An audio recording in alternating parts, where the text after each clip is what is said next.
Projekt Danmarks mest aktive kommune handler om at få de voksne og ældre til at være mere aktive. Vi ønsker at blive den mest aktive kommune i Danmark og få en sund og rask kommune. Vi er stolte over allerede at kunne præsentere vores ene udendørs fitnessstation i byen, der blev indviet i sommeren 2014 sidste år, og der er mange flere på vej. Vi har fået tilskud fra Mærskfonden. Derudover har vi i løbet af de sidste 10 år valgt, at 2% af kommunens budget er øremærket til opsætningen af de her fitnessstationer. Hvilket har resulteret i, at vi i dag har 40 millioner i overskud, som det kommer til at koste at opstille de her 156 udendørs fitnessstationer.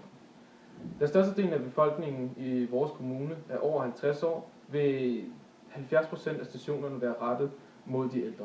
Vi vil selvfølgelig sørge for, at stationerne bliver sat op med plejehjem og ældreboliger. Der vil være 250.000 til rådighed til hver udendørs fitnessstation. Pengene skal bruges på at iværksætte projektet Danmarks mest aktive kommune, som blandt andet skal sørge for at informere og aktivere borgerne. Vi vil sørge for, at der maks går 5 måneder, før alle udendørs fitnessstationer bliver sat op. I Shark Kommune er størstedelen af befolkningen ældre, og målet med disse udendørs fitnessstationer er en vedligeholdelse af motionen hos de ældre. Vi er klar over, at vi ikke kan gøre de ældre til de store elitegymnaster, men vi kan derimod hjælpe til et sundere og aktivt livsstil. Derimod vil der også blive lavet udendørs fitnessstationer til børn og unge, som vil henvise til, at det er sjovt at dyrke idræt.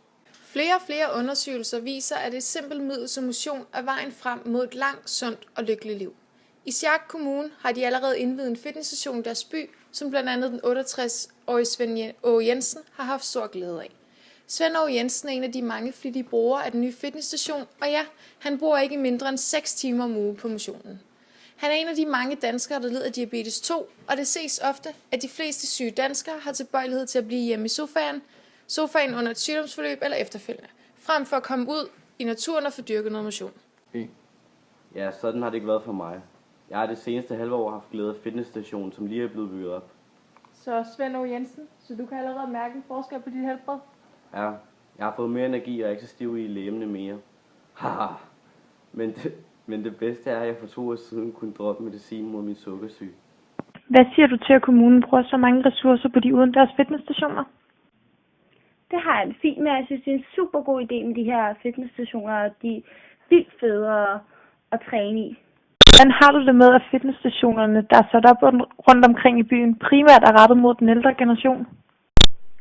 Altså, jeg ser ikke noget problem i, at de her fitnessstationer primært er rettet mod de ældre, da vi unge også får til fitnessstationer til rådighed, og dem har vi allerede fået helt vildt meget glæde af, så det ser jeg egentlig er ret fint nok. Og allerede de fitnessstationer, der er allerede blevet stillet op, de har en kæmpe succes, og der er helt vildt mange på dem, og det er mega fedt, så jeg tror på, at det her projekt, det nok skal blive godt.